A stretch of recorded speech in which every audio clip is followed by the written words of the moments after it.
जय हिंद प्यारे साथियों, स्वागत है आप सभी का एक बार फिर से खोटा किंग ऑफिशियल पे। आइए तो खोटा काठे पैदे खंडी की पांचवी कविता हम लोग आज कवर करने वाले हैं, जिसका नाम है मानुस ना मेड़। सबसे पहले इस कविता का अर्थ हम लोग समझेंगे, उसके बाद में जो भी यहाँ से इम्पोर्टेंट प्रश्न बन सकते हैं वो सारे प्रश्नों पे भी हम लोग नज़र डालेंगे। कविता की शुरुआत करने के पूर्व में सबसे पहले तो जो इम्पोर्टेंट होता है कि आखिर में इस शीर्षक का अर्थ क्या है। जैसे मानुस ना मेड़, तो मानुस ना मेड़ का अर्थ क्या हुआ? तो मानुस का अर्थ होता है मनुष्य, और मेड़ का अर्थ यहाँ पे जो बताया गया वो मूर्ति को बताया गया है।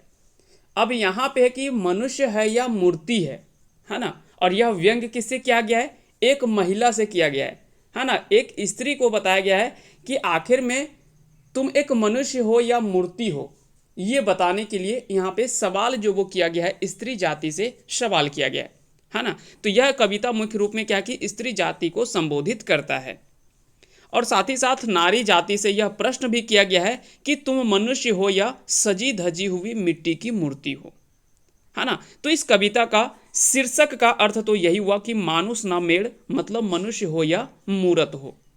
चलिए अब हम कविता की शुरुआत करते हैं, उसके बाद में एक एक करके सारी चीज़ों को देखेंगे, सारे प्रश्नों पे भी हम लोग नज़र डालेंगे। यहाँ पे लिखते हैं कि लुगें लेप्टल मेड़ तोय तोर मानुष रूप टाकोय, कोय कोय कंदे गेलो तोर मानुष रूप टाकोय, गहनाए बांधल गात तोर चूरी सांखाए हाथ तोर, टांगा चुलेक खोपाए माथा रंगिया करल माथ से। अब यहाँ पे बोलते हैं कि लुगें लेप्टल मेड़ तोय। लुगें लेप्टल मतलब कपड़ों से लपेटे हुए यानी सजी धजी हुई, मेड़ तोय यानी क्या? कपड़ों से सजी धजी हुई मूर्ति, तोर मानुष रूप टाकोय कि तुम तो एक मूर्ति के जैसी हो, कि जो कि कपड़ा लपेट दिया हुआ और मूर्ति के जैसा हो, कुछ भी किसी पर व्यंग नहीं कर पा रहे हो। तो यही पूछा जा रहा है कि लुगे लेप्टल मेड़ तोय तोर मानुष रूप टाकोय, आखिर में तुम्हारा जो मनुष्य रूप है वो कहाँ है? कोई कोई कंदे गेलो तोर मानुष रूप टाकोय, कोई कोई कंदे गेलो तोर मानुष रूप टाकोय, गहनाए बांधल गात तोर चूड़ी सांखाए हाथ तोर, कि तुम्हारा जो अलग अलग रूप था वो कहाँ पे गया, वो कहाँ गया? तोर मानुष रूप टाकोय, गहनाए बांधल गात तोर, कि पूरे गहना से सजी धजी हुई शरीर है ना।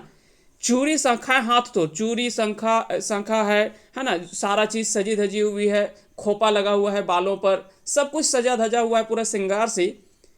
रंगिया करल मात सिद्ध, कि ये सभी से सजा हुआ है, लेकिन एक तुम्हारा जो वास्तविक रूप में जो मनुष्य का रूप है वो कहाँ पे है?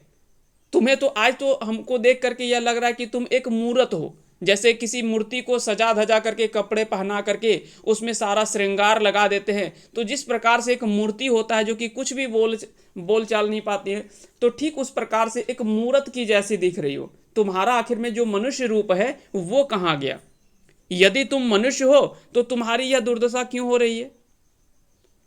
और साथ ही साथ अगर तुम्हारी दुर्दशा हो रही है तो तुम अपनी उत्थान के लिए, तुम अपनी मुक्ति के लिए प्रयास क्यों नहीं करती हो, है ना। आगे यहां पे बोलते हैं कि की बजकले गहनाए तोर साइज गेलो गात गोड़, गातेक से की धातु बेसी ई की कहले होय होय, कि की बजकले गहनाए तोर, की बजकले गहनाए तोर, कि की कहले गहना तोर गात साइज गेल हो, कि तुम्हारा गहना से पूरा शरीर जो वो सज धज गया है, लेकिन क्या शरीर से अधिक महत्व इस धातु का है, सोना चांदी का है क्या?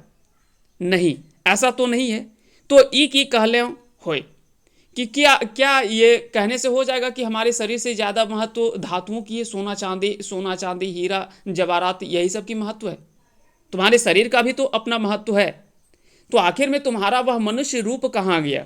हाथ में सब कुछ सजा धजा हुआ है, लंबा लंबा चूल खोपा सजा धजा करके, माथा में सिंदूर भर के एक मूर्ति के जैसे खड़ी दिख रही हो, लेकिन आखिर में जो एक मनुष्य का रूप है, तुम भी तो एक पुरुष के जैसा ही मनुष्य ही हो।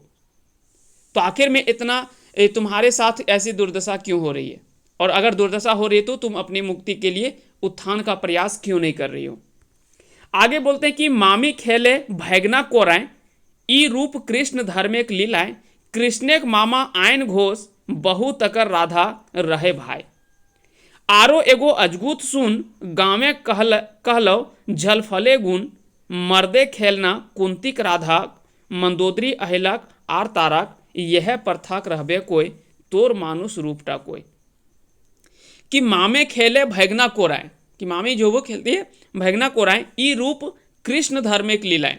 और साथ ही साथ ये कुछ उदाहरण भी देते हैं कि पुराने रीति रिवाज के आधार पे अगर देखें तो वहां पे भी एक महिला का रूप था, एक स्थान था जो कि एक मनुष्य रूप का स्थान था। आखिर में तुम्हारे मनुष्य का रूप कहाँ पे गया, वो सब चीजें यहाँ पे पूछा जा रहा है। कि यहाँ राधा कृष्ण के प्रेम लीला के बारे में बताया गया है। मामी यानी राधा के बारे में कृष्ण भगना कर गोद खिलौना बन के खेला है। साथ ही साथ बोलते हैं कि राधा आयन घोष कर बहु रही जे कृष्ण कर मामा लागहले। इसी के साथ में कुंती मंदोदरी अहिल्या और तारा केव मर्दे खिलौना कहलत। हिया ओकर मानवी रूप नख है। यहां पे उस रूप को बताने का प्रयास किया कि आखिर में वो रूप मानो मनुष्य का रूप कहां गया, है ना। तो वो सारी बातें एक महिला से सवाल, यहां पे एक स्त्री जाति से सवाल किया जा रहा है। आंख मैस आपने डंडाओ तभी कुछ कुछ सुतार हतो, सुधार हतो, है ना। सुतार मतलब शुरुआत हो, कुछ कुछ मतलब सुधार होगा। दादा भरोसे कतारी ऐसन में की खेती है तो बनराव बुध ज्ञान टोय तोर मानुष रूपटा कोई। बोलते हैं कि आंख मैस यानी आंखें खोलो, जो आंख बंद पट्टी के जैसा है, आंख मैसो और अपने डंडाओ मतलब अपने खड़ा हो, है ना, अपने खुद उठ करके और कर्मठ बनो। आंख मैस मतलब आंख खोल करके, नजर खोल करके उठो और कर्मठ बनो, तभी कुछ सुधार हो सकता है ना, तभी कुछ जो वो सुधार हो सकता है। ददक भरोसे कतारी ऐसन में की खेती है तो, कि दूसरे के भरोसे में नहीं बोलते कि दादा भरोसे कतारी चास की ना कर है आस, कि दूसरे के भरोसे में क्या आशा लगा कर बैठे हुए, जो काम करना है स्वयं करो। अगर हमें अगर कष्ट है तो उसका निवारण के लिए भी हमको खुद सोचना पड़ेगा। हमारा निवारण करने के लिए कोई बाहर से कोई व्यक्ति नहीं आने वाला है। इसलिए अगर खुद का निवारण करना है तो खुद को आगे आना पड़ेगा, खुद को आगे बढ़ना पड़ेगा। बनराव बुद्ध ज्ञान टोय तोर मानुष रूपटा कोई, कि साथ ही साथ दूसरे के भरोसे में नहीं रह करके आत्मनिर्भर बनो और अपना बुद्धि ज्ञान की खोज करो और काम करो। आखिर में तुम्हारा मनुष्य रूप कहाँ पे है। तो ये सवाल सारे चीजें जो वो एक महिला से यहाँ पे किया जा रहा है कवि के द्वारा। मुख्य रूप में अगर बताया जाए कि इस कविता में है क्या, तो इस कविता में जो वो क्या कि वर्तमान में जो महिला की स्थिति है ना। ये कविता आज तो नहीं लिखा गया है, 1983 पहला प्रकाशन इसका 1983 में हुआ था, है ना, 83 86 लगभग 80 के समय में हुआ था। तो उस समय की एक महिला की स्थिति का वर्णन किया गया है कवि के द्वारा, कि आखिर में इस महिला की स्थिति इस प्रकार से वर्तमान में है, आखिर में इसका जिम्मेवार कौन है, इसका जिम्मेदार कौन है। और साथ ही साथ अगर किसी महिला की ये स्थिति बनी हुई है, दुर्दशा बनी हुई है, तो आखिर में अपनी मुक्ति का वो उत्थान का प्रयास क्यों नहीं करती। क्या महिला इतना कमजोर हो गई। तुम्हें इस दुरावस्था के मुक्ति के लिए स्वयं प्रयास करना होगा, तभी तुम्हारा उद्धार होगा, वरना पुरुष जाति की भोग्या ही बनी रहोगी। जिस प्रकार से महिलाओं पर आज भी शोषण और अत्याचार होता है, तो उसी चीज पर व्यंग्य जो वो आज यहाँ पे कवि के द्वारा किया गया है। अब यहां से क्या है कि सवाल कैसे कैसे प्रश्न आपके परीक्षा में पूछे जा सकते हैं। कविता तो आपने उम्मीद करते हैं कि आपने अच्छे से समझ लिया होगा। पहला तो सवाल यहीं से बन सकता है कि मानुष में मानुष का अर्थ क्या होता है, तो मनुष्य होता है, और मेढ़ का अर्थ क्या होता है, तो मेढ़ का अर्थ होता है मूर्ति। अगर मानुष ना मेढ़, इसका शब्द का अर्थ क्या होगा, तो यहां पे इसका जो अर्थ होगा वो होगा मानुष हके ने मूर्ति हके, कि मनुष्य है या मूर्ति है ना, इसका हिंदी हो गया। अगला सवाल पूछा जा सकता है आपसे कि मानुष ना मेढ़ कविताएं हके न मूर्ति, है ना, मानुष कविताएं मनुष्य हके ने मूर्ति।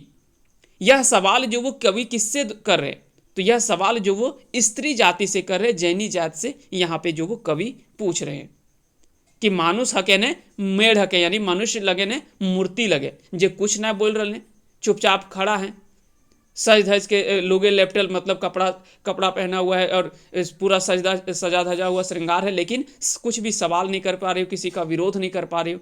आखिर में ये तो ऐसा काम मूर्ति ही कर सकता है, अगर मनुष्य होता तो जरूर उसका विरोध करता। अपने शोषण का, अपने ऊपर हो रहे अत्याचार का। आगे बोल, अगला सवाल और क्या बन सकता है कि मानुष न मेड़ में कविताएं, यहाँ तो हो गया। ददक भरोसे कतारी, या यह क्या है, तो यह एक लोकोक्ति कहावत है ना, आपने कई बार सुना होगा, ददक भरोसे कतारी चास कीना करे है आस, कि दूसरे के भरोसे में आसरा करना ये गलत है ना, किसी दूसरे के आशा में बैठे हुए रहना ये गलती है। अपना काम जो वो स्वयं करना चाहिए, है ना, अपना काम अपने करो, दूसरे के भरोसे नहीं बैठना चाहिए। अगला सवाल पूछा जा सकता है कि आखिर में मानुष ना मेढ़ कविता में कवि की खोजे कहे खोजत, आखिर में यहाँ पे कवि क्या कहना चाहते हैं इस कविता में। तो पहला तो यह है क्या कि स्त्री जाति को जगाने की बात यहाँ पे प्रयास कर रहे हैं कवि। जैनी जात छूछे मूर्ति रकम सजवे श्रृंगार करे चीज ना लगे, आखिर में क्या स्त्री केवल सज धज करके एक मूर्ति के जैसा ही है कि केवल सज श्रृंगार करके और वस्तु के रूप में वो है? नहीं, वो एक वस्तु के रूप में नहीं है, वह स्त्री जाति भी जो वो भी पुरुष के जैसा ही एक मनुष्य है ना। तो ये सभी बातें जो वो कवि यहाँ से स्त्री जाति के बारे में यहाँ पे चर्चा किए हुए इस कविता में। आंख मैस आपने डंडाव तभी कुछ सुतार हतो, दादा भरोसे कतारी ऐसा में की खेती हतो। इस कविता में दादा भरोसे कतारी यहाँ पे जो बताया गया वो क्या बताया गया, एक लोकोक्ति या तो फिर प्रत्यय है ना, तो ये आपको याद रखनी। अगला सवाल है कि यहां से यह पूछा जा सकता है कि आंख मैस, यहाँ पे यह पंक्ति ये पूछा जा सकता है कि यह पंक्ति जो वो कहाँ से लिया गया है ना। तो ये हो सकता है कि यहाँ से आपसे पूछ ले कि आंख मैस आपने डंडाव तभी कुछ सुतार हतो, दादा भरोसे कतारी ऐसन में की खेती हतो। ई पंक्ति कौन कविता से लेल गेल है, या ई कविता टुकड़ा कौन कविता के लगे, या ई पंक्ति एके झा जी कौन कविताएं लिखल हत। तो कहीं से भी, या ई पंक्ति कौन लेखक लिख ले हत, कौन कवि लिख ले हत, तो ऐसा भी सवाल आपसे पूछा जा सकता है। तो याद रखेंगे मानुष ना मेढ़ की ये पंक्ति है, एके झा जी के द्वारा इस पंक्ति को लिखा गया है। तो उम्मीद करते हैं कि ये सारी चीजें आपको अच्छे से समझ में आ गया होगा। अगर कोई सवाल रह जाता है तो आप कमेंट बॉक्स में हमें लिखिएगा। अगर आपको लगता है कि कुछ और इसमें सुधार हो सकता है हमारे पढ़ाने के तरीके में, तो आप वो भी कमेंट करके बताइएगा। हम कोशिश करेंगे कि इसमें से कुछ और सुधार करके आपके बीच में ला पाएं।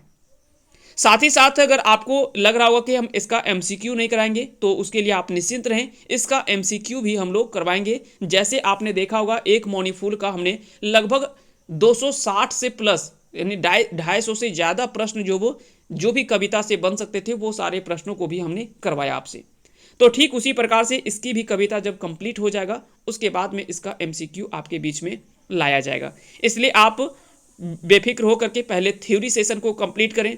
साथ ही साथ प्रश्नों के बारे में हम तो बता ही रहे कि कहाँ कहाँ से कैसे प्रश्न पूछे जा सकते हैं। इसके अलावा कुछ कठिन शब्दावली से प्रश्न आपके पूछे जा सकते हैं। तो ये सारी चीज़ें तो हमने पहले ही बता रखा है। चलिए मिलते हैं अगली कविता में, जिसका नाम है राधा ले। ये इस कविता संग्रह की 6ठी कविता है, जो कि आगे हम लोग बात करेंगे। उम्मीद करते हैं कि आज का ये सेशन आप सभी को अच्छा लगा होगा। अच्छा लगा हो इस वीडियो को लाइक कीजिएगा, साथ ही साथ चैनल पे नए तो चैनल को सब्सक्राइब कर दीजिएगा, क्योंकि आज भी हमारा वीडियो जो है वो लगभग 50% लोग देखते तो हैं ज़रूर, लेकिन वो चैनल को सब्सक्राइब नहीं करते हैं, जबकि कोई उसके लिए फ़ी नहीं लगता है, कोई पैसा नहीं लगता है, बिल्कुल ये निःशुल्क है।